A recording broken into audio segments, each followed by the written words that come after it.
Muito bem, durante o mês de março nós estivemos aí ministrando sobre vocês a respeito sobre dinheiro, sexo e poder.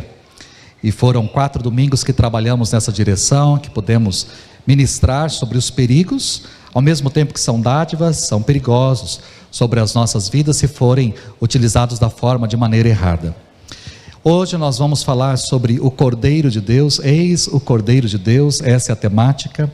E domingo que vem, no culto único das 10, nós vamos ministrar também sobre a Páscoa. Então, queremos que você esteja conosco. Então, esses 2 domingos não é uma série, são mensagens independentes, individuais, mas voltados para o mesmo princípio, uma mesma palavra, que é o Cordeiro de Deus, ou que é a ressurreição de Jesus. E depois, no 3º domingo de abril, se o Senhor assim permitir, iniciaremos uma nova série, e aí vamos seguir com essa série, assim até o final do mês de junho.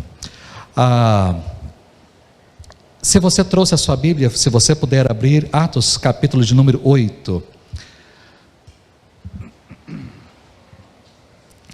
Atos capítulo 8. Se você tem a sua Bíblia de papel ou aí no celular, no aplicativo, Atos capítulo 8, nós vamos ler um trecho desse capítulo. Se você não tem aí a sua Bíblia, não tem problema, nós vamos projetar o texto aí para você. Verso 26 até o verso 35. Atos capítulo 8, verso 26 até o verso 35. Diz assim o texto: Um anjo do Senhor disse a Filipe: Vá para o sul, para a estrada deserta que desce de Jerusalém a Gaza. Ele se levantou e partiu. No caminho encontrou um eunuco etíope, um oficial importante, encarregado de todos os tesouros de Candace, rainha dos etíopes. Este homem viera a Jerusalém para adorar a Deus, e de volta para casa, sentado em sua carruagem, lia o livro do profeta Isaías. E o Espírito disse a Filipe: Aproxime-se dessa carruagem e acompanha. Então Filipe correu para a carruagem, ouviu o homem lendo o profeta Isaías e lhe perguntou: O Senhor entende o que está lendo? Ele respondeu: Como posso entender se alguém não me explicar? Assim convidou Filipe para subir e sentar-se ao seu lado. O eunuco estava lendo uma passagem da Escritura. Ele foi levado como ovelha para o matadouro, e como cordeiro mudo diante do tosqueador, ele não abriu a sua boca. Em sua humilhação foi privado de justiça. Quem pode falar dos seus descendentes? Pois a sua vida foi tirada da terra. O eunuco perguntou a Filipe: Diga-me, por favor, de quem o profeta está falando? De si próprio ou de outro? Então Filipe, começando com aquela passagem da Escritura, anunciou-lhes as boas novas de Jesus. Até aí. Quando nós, queridos, deu tilt aí, né? Quando nós olhamos para essa passagem, nós temos que entender o momento em que ela aconteceu e o porquê ela aconteceu. Jesus havia morrido na cruz, na sexta-feira. 3 dias depois, ele foi ressuscitado dentre os mortos, assim como ele disse. Assim como ele tinha falado para os seus discípulos, Jesus voltou à vida porque o Pai o trouxe à vida. E quando Jesus ressuscitou, as mulheres foram naquele domingo pela manhã para encontrar-se com o corpo do seu Senhor, porque elas queriam embalsamar o corpo de Jesus, preparar o corpo de Jesus. Mas quando chegaram lá, a pedra havia sido removida. Havia tido um terremoto, a pedra não estava no lugar. E aquelas mulheres então foram surpreendidas por anjos que disseram que Jesus não estava ali, mas Jesus tinha sido ressuscitado dentre os mortos, como ele tinha dito para os seus discípulos. As mulheres então saíram daquele lugar para contar as boas novas. Os discípulos precisavam ser informados de que o Senhor não estava mais morto, mas ele estava vivo, porque assim fora mencionado pelos anjos. Os discípulos não só foram informados por essa notícia, mas eles tiveram naquele mesmo dia a visita agradável do Senhor.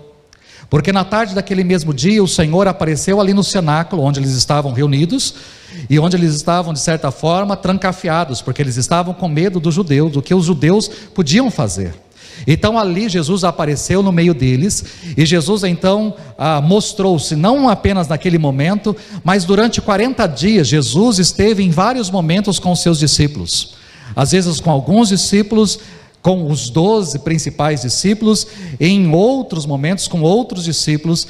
O apóstolo Paulo diz que Jesus, em certo momento, apareceu a 500 dos seus discípulos, ou seja, durante 40 dias, Jesus se apresentou aos seus discípulos para mostrar que ele de fato estava vivo, que ele não estava morto, que ele tinha ressuscitado dentre os mortos.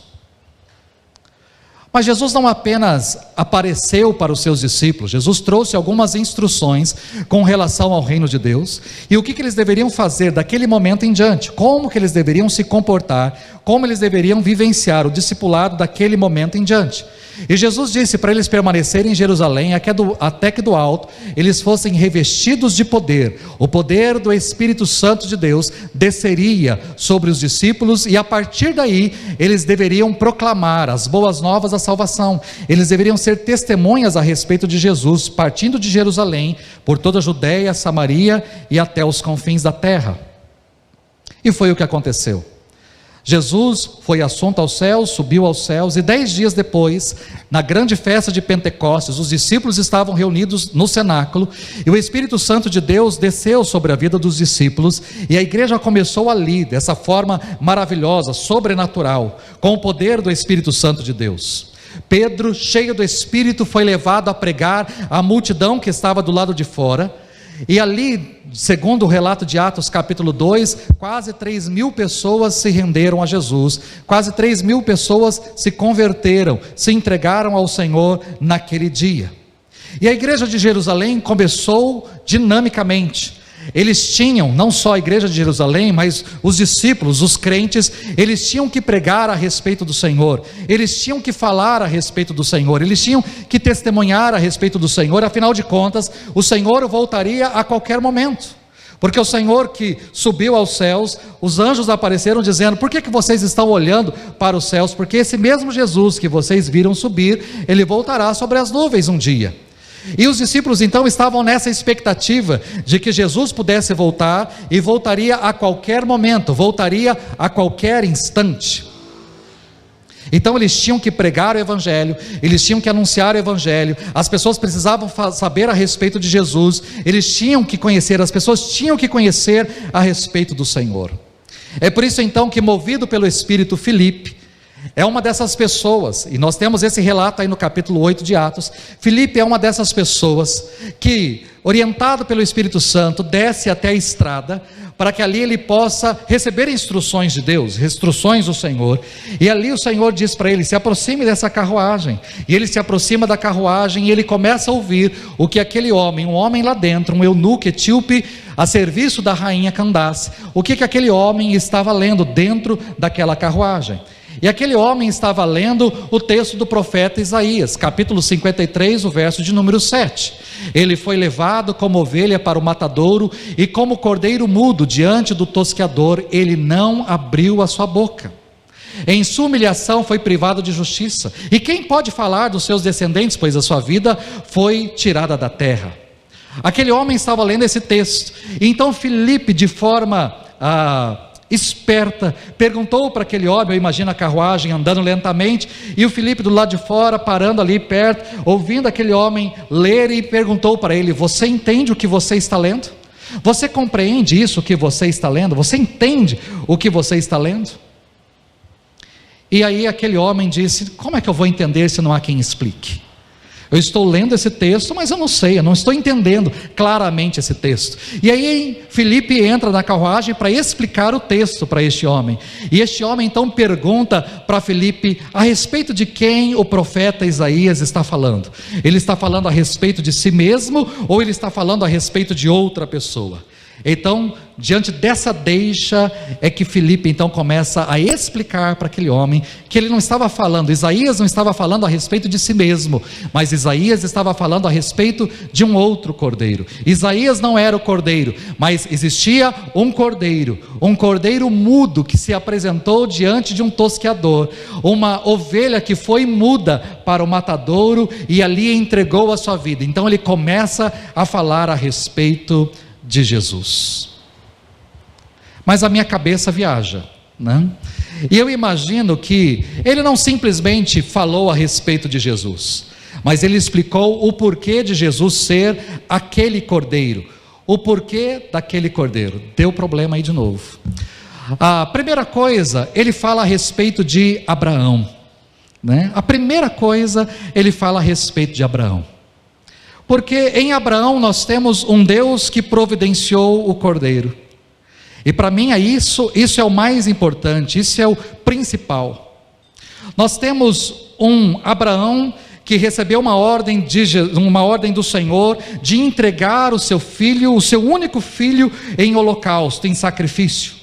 E Abraão então, sem pestanejar, pegou ali a lenha, pegou o cutelo, pegou o fogo, pegou a corda, colocou sobre o animal. Foi ele, o seu filho e alguns ajudantes foram até o Monte Moriá. E chegando ali perto do Monte Moriá, ele disse para os seus rapazes: fiquem aqui enquanto eu e rapaz vamos adorar ao Senhor, depois voltaremos. E enquanto eles estavam a caminho do monte, Isaac fez a pergunta para o seu filho.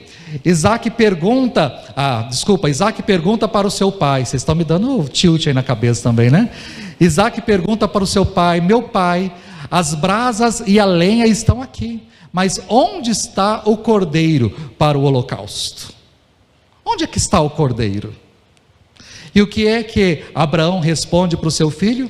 Abraão responde para o seu filho o seguinte: Deus mesmo há de prover o cordeiro.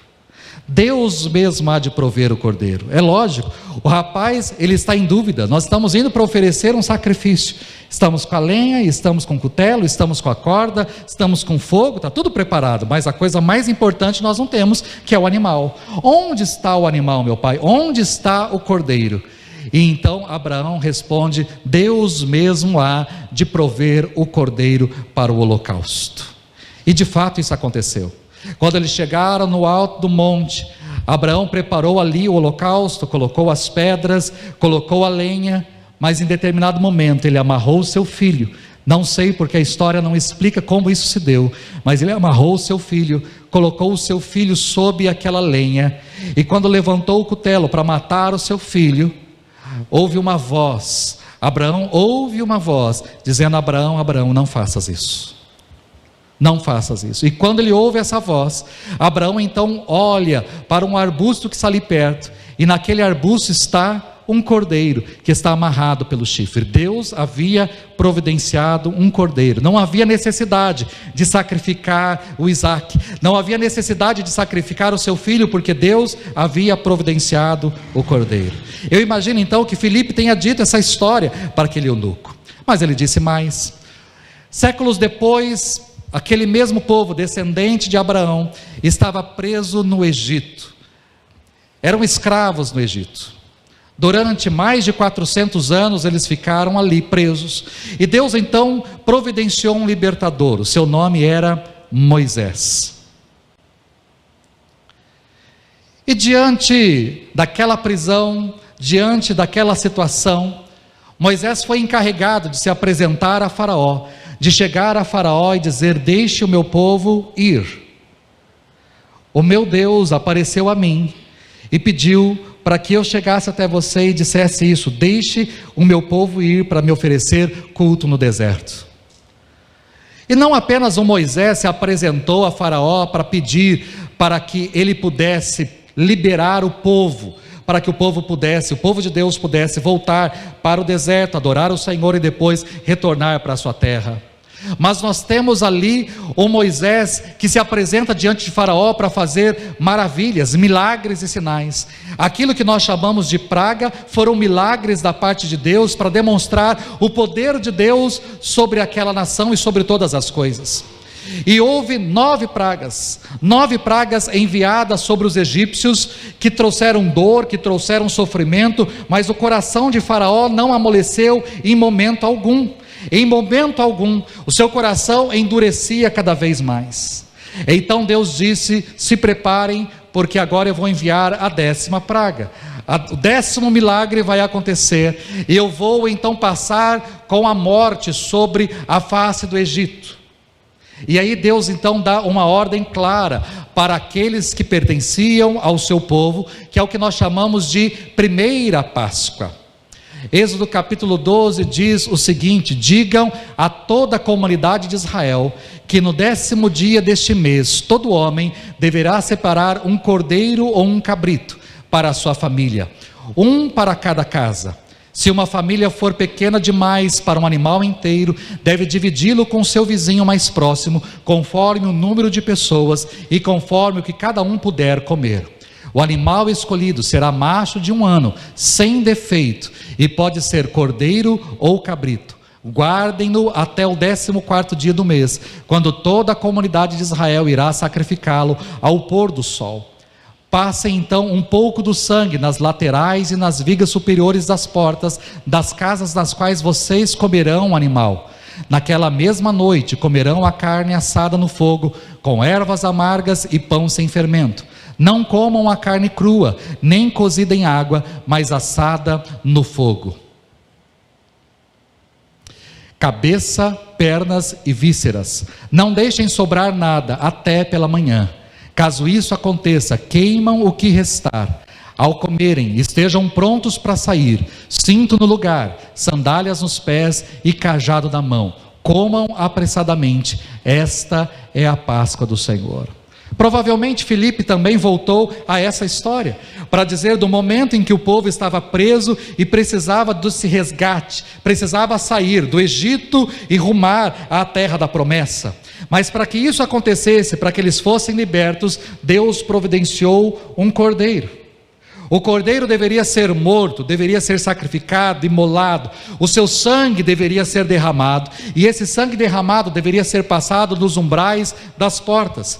E quando eles entrassem para dentro da casa, para cear, para celebrar a Páscoa, ali eles estavam protegidos. À meia-noite, o anjo do Senhor iria passar sobre o Egito, mas os filhos de Deus, abrigados nas suas casas, com o sangue do cordeiro nos umbrais, nada aconteceria, nenhum primogênito seria morto, eles viveriam em paz, em tranquilidade, viveriam a sua vida tranquilo, e aquela seria a última noite no Egito. É por isso que eles deveriam comer com o cinto no lugar, eles deveriam comer com as sandálias nos pés, eles deveriam comer com o cajado na mão e comer depressa, porque é a Páscoa do Senhor, é a passagem.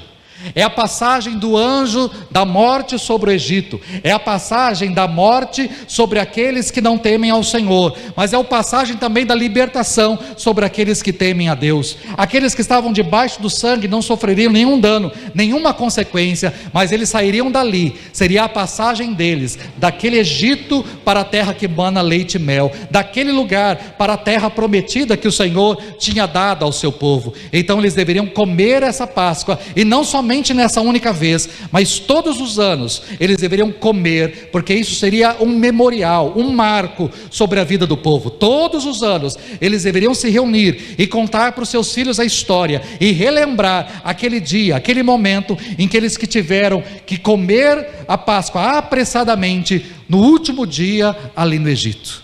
Provavelmente Filipe recordou essa história, mas não apenas ela. Os olhos de Filipe se voltaram para um profeta chamado João, que batizava pessoas às margens do Jordão.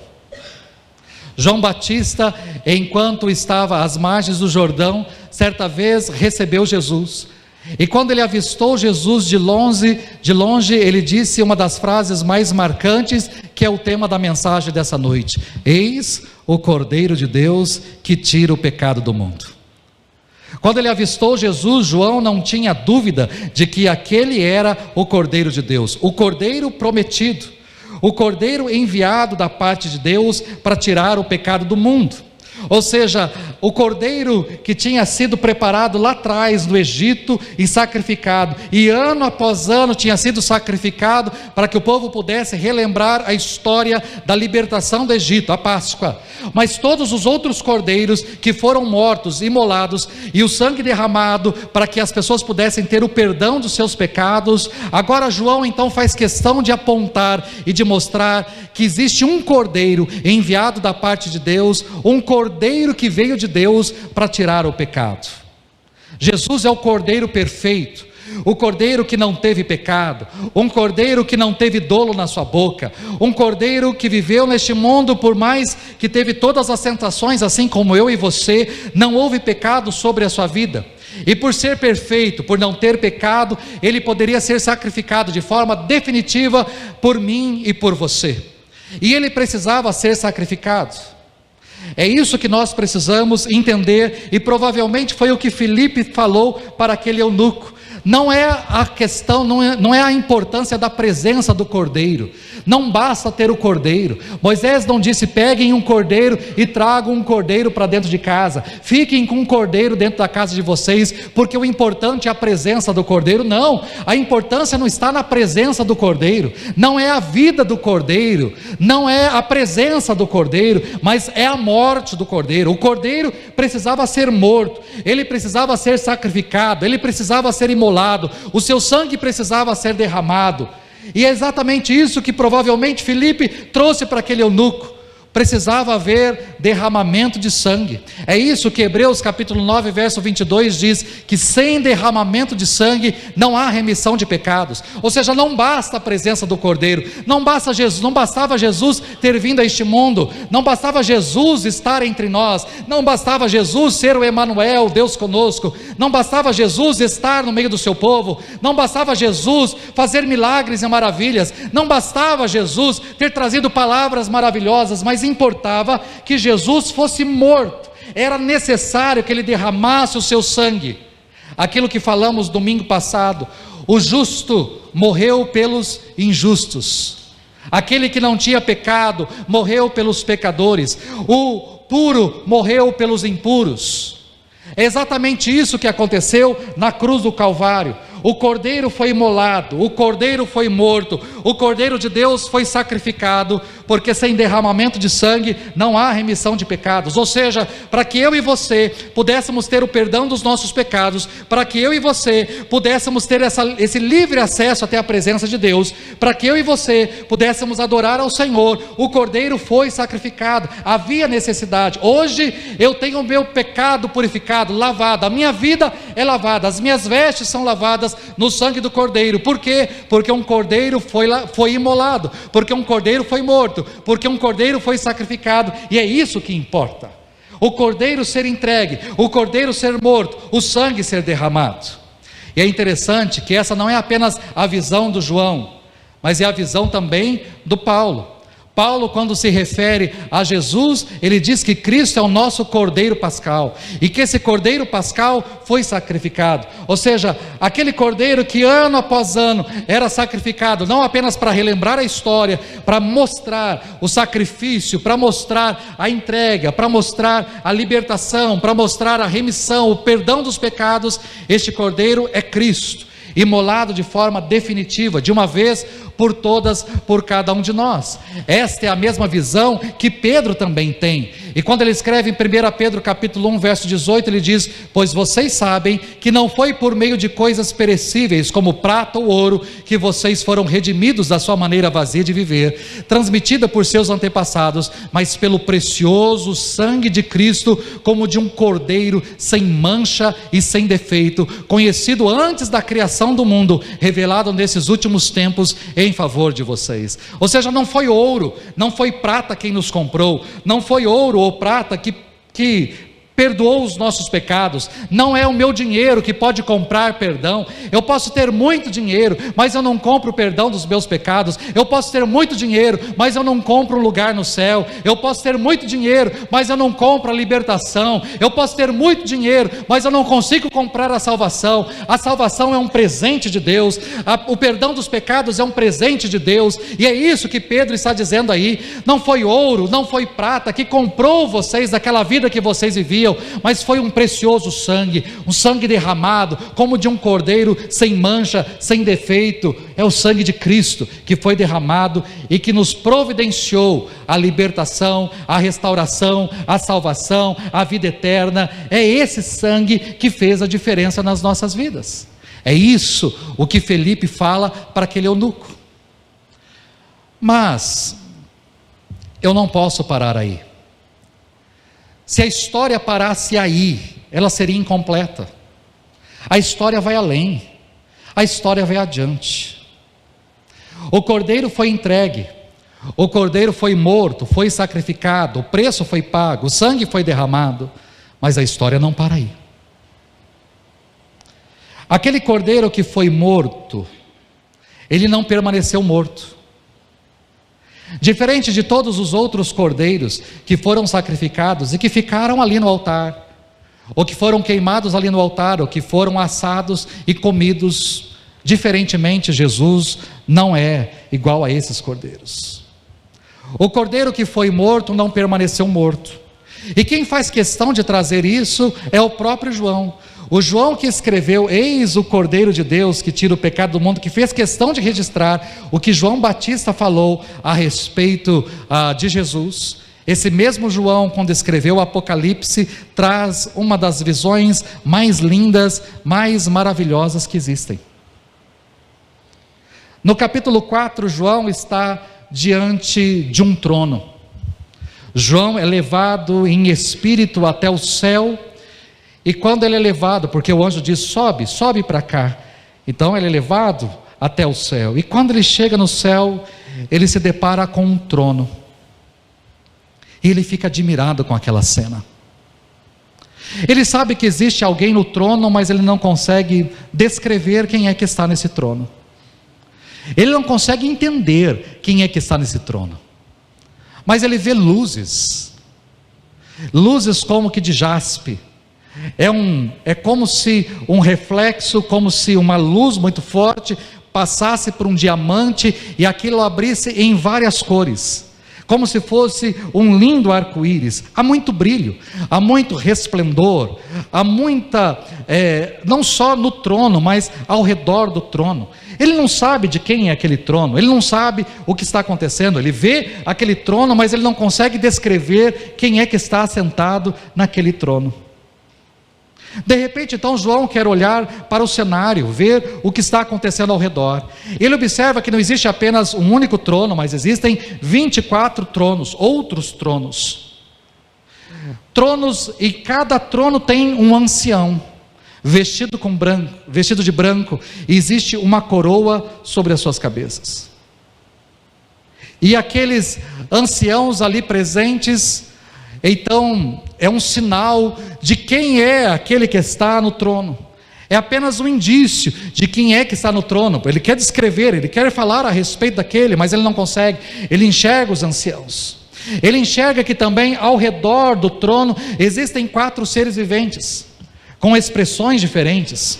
Um como o rosto de leão, o outro como de um boi, o outro como de um homem, o outro como de uma águia. São 4 seres viventes que estão ao redor do trono, estão ali envolvidos em todo aquele brilho. Diante do trono existe como que um mar de vidro, um mar de cristal maravilhoso. Na frente existe um candelabro gigante com 7 velas acesas, representando os 7 Espíritos de Deus, ou seja, a totalidade do Espírito de Deus. É essa visão que João tem, mas ele não sabe quem é aquele que está sentado no trono, até que começam a existir louvores. louvores começam a existir. Aqueles 24 anciãos, eles se prostram e eles colocam então a coroa diante daquele que está sentado no trono, e ali eles começam a cantar: Santo, Santo, Santo é o Senhor, o Deus Todo-Poderoso, que era, que é e que há de vir. Há um indício, agora mais ou menos eu entendo, porque Isaías anotou em algum momento isso. Quando Isaías foi chamado para ser profeta, aconteceu isso. Ele estava diante de um trono, ele estava na sala do trono, e ele percebeu os seres celestiais também voando e cantando ao redor do trono, dizendo: Santo, Santo, Santo é o Senhor Deus Todo-Poderoso, toda a terra está cheia da sua glória. Então, mais ou menos agora, João começou a entender quem era aquele que estava sentado ali naquele trono, e de repente então, os 24 anciãos, os 4 seres viventes começam a cantar: Tu, Senhor e Deus nosso, és digno de receber a glória, a honra e o poder, porque criaste todas as coisas e por tua vontade elas existem e foram criadas. Bom, agora não havia mais dúvida. Se eles estavam cantando que ele era santo, santo, santo, a mesma canção que Isaías fez questão de registrar, agora eles estão dizendo que ele é digno. Tu, Senhor e Deus nosso. Ele estava então diante do trono de Deus, ele estava diante do magnífico trono de Deus.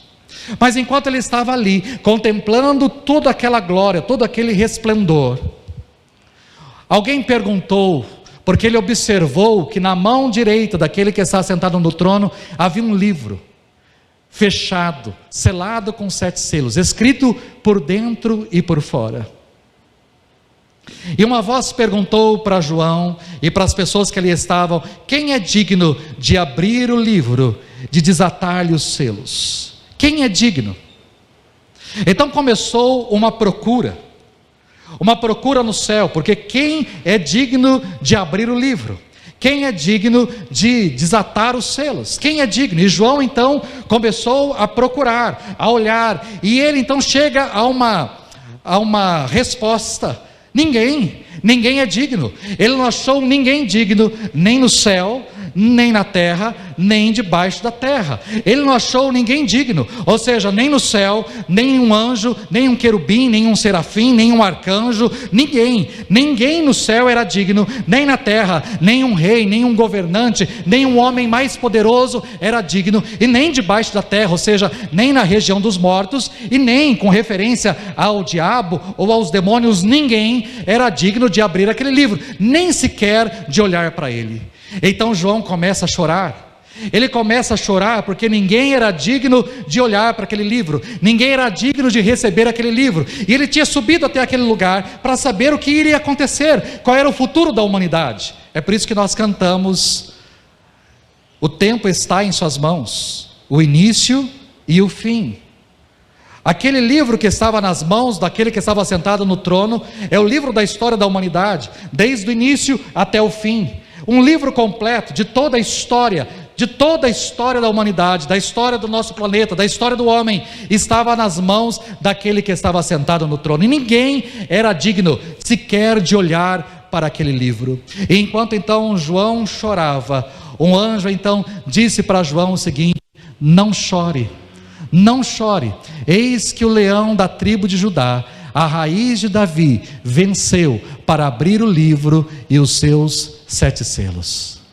Então quando João para de chorar, enxuga os seus olhos para enxergar o leão da tribo de Judá, a raiz de Davi, que tinha vencido para abrir os selos, João não enxerga o leão da tribo de Judá, mas diante do trono ele enxerga um cordeiro fragilizado, um cordeiro que tinha um aspecto de que tinha sido morto, mas estava vivo. Esse cordeiro tinha sido morto, mas ele não estava morto, esse cordeiro estava vivo, e aquele cordeiro não apenas estava vivo, mas ele estava em pé, bem no meio do trono, ele estava em pé, e aquele cordeiro então recebe, das mãos daquele que está sentado no trono, o livro. O cordeiro estica sua mão e pega o livro daquele que está sentado no trono. E quando ele pega o livro daquele que está sentado no trono, existem louvores. Aí começa um louvor maravilhoso, um louvor celestial. E eu quero que você leia comigo os próximos 3 textos bíblicos que mostram esse louvor. O primeiro louvor começa com os 24 anciãos e com os 4 seres viventes. Eles começam a cantar o que está aí no verso 9 e no verso 10. Podemos ler juntos? Tu és digno de receber o livro e de abrir os seus selos, pois foste morto e com teu sangue compraste para Deus homens de toda tribo, língua, povo e nação. Tu os constituíste reino e sacerdotes para o nosso Deus, e eles reinarão sobre a terra. Os 24 anciãos e os 4 seres viventes começaram a cantar isso. Tu és digno de receber o livro, tu és digno de abrir os seus selos. Por quê? Porque você foi morto, e com o seu sangue você comprou pessoas de todas as tribos, povos, línguas e nações. Você é digno. E de repente João, ele observa que não existe mais só os 24 anciãos e os 4 seres viventes que estão ali cantando. Ele olha e percebe que existem milhares de anjos que estão ali também e estão cantando ao Senhor aquilo que está no verso de número 12. Podemos ler juntos? Digno é o Cordeiro que foi morto de receber poder, riqueza, sabedoria, força, glória e louvor. Todos os anjos juntam-se ao louvor para cantar e dizer que aquele Cordeiro é digno. Digno é o Cordeiro que foi morto de receber. Ele é digno não apenas de receber o livro, de abrir o livro, de desatar os selos, mas ele é digno de receber todo louvor, toda honra, toda glória, todo domínio pelos séculos dos séculos. E de repente João, ele observa que não só os 24 anciãos, os 4 seres viventes, os milhares de anjos estão cantando, mas João, ele olha para toda a terra, e ele percebe que em todo lugar, na terra, debaixo da terra, no mar, no ar, em todos os lugares, todos estão cantando, e estão cantando o mesmo cântico que está no verso 13, podemos ler juntos? Aquele que está sentado no trono e ao Cordeiro sejam o louvor, a honra, a glória e o poder para todos sempre. Queridos, Filipe conseguiu passar parte, mas ele não conseguiu passar o todo. Aquele eunuco recebeu parte. Talvez ele recebeu a explicação a respeito do Abraão, do Egito, da primeira Páscoa. Ele recebeu a explicação a respeito do Cordeiro de Deus que tira o pecado do mundo e que morreu numa cruz, e que seu sangue foi derramado em favor de todos nós. Mas hoje eu e você temos uma visão além. É por isso que a gente nunca pode menosprezar o culto. Nunca. O culto é uma das coisas mais importantes que existe. Porque é isso que nós fazemos aqui. Estarmos neste lugar e cantarmos, louvarmos ao Senhor, expressarmos o nosso louvor, a nossa adoração, a nossa gratidão. É a coisa mais importante que existe. Porque para que eu e você estivéssemos aqui, um alto preço foi pago. E é exatamente isso que João faz questão de registrar, não só a respeito do Cordeiro de Deus, o Cordeiro de Deus que foi morto e seu sangue derramado, mas o Cordeiro de Deus que foi morto sim, o seu sangue foi derramado, mas esse Cordeiro está vivo. Você não está aqui para celebrar um Cordeiro morto, você está aqui para celebrar um Cordeiro vivo. O Cordeiro de Deus não está morto, o Cordeiro de Deus está vivo e vive para todo sempre, e Ele é digno, Ele é digno. Ele é digno de receber o livro, Ele é digno de desatar os selos, Ele é digno de receber todo louvor, toda honra, toda glória, todo domínio pelos séculos dos séculos. Ele é digno de receber a nossa adoração. Você canta porque Ele é digno de receber o seu louvor. Você louva, você coloca canções nos seus lábios porque Ele é digno de receber isso. E eu digo mais, que Ele é digno de receber muito mais do que eu e você damos a Ele. Ele é digno de receber. Nós estamos aqui e estamos neste culto porque o Senhor se fez carne e habitou entre nós e morreu numa cruz por mim e por você, derramando o seu sangue precioso e nos comprando. Ele comprou para Deus a mim e a você, homens e mulheres de todas as tribos, povos, línguas e nações. Quando Ele estava na cruz derramando o seu sangue e a sua vida, Ele estava fazendo isso por todos nós, por mim e por você. Ele é digno de receber o nosso louvor. Hoje nós cantamos sobre o Cordeiro. A primeira canção falava a respeito do Cordeiro. A segunda canção, várias músicas, ao expressar a grandeza de Deus, também falaram a respeito do Cordeiro. Mas que você sempre tenha isso em mente. O Cordeiro veio, enviado da parte de Deus, morreu por nós. Mas este Cordeiro não permaneceu morto, está vivo. E Ele é digno de receber o meu e o seu louvor.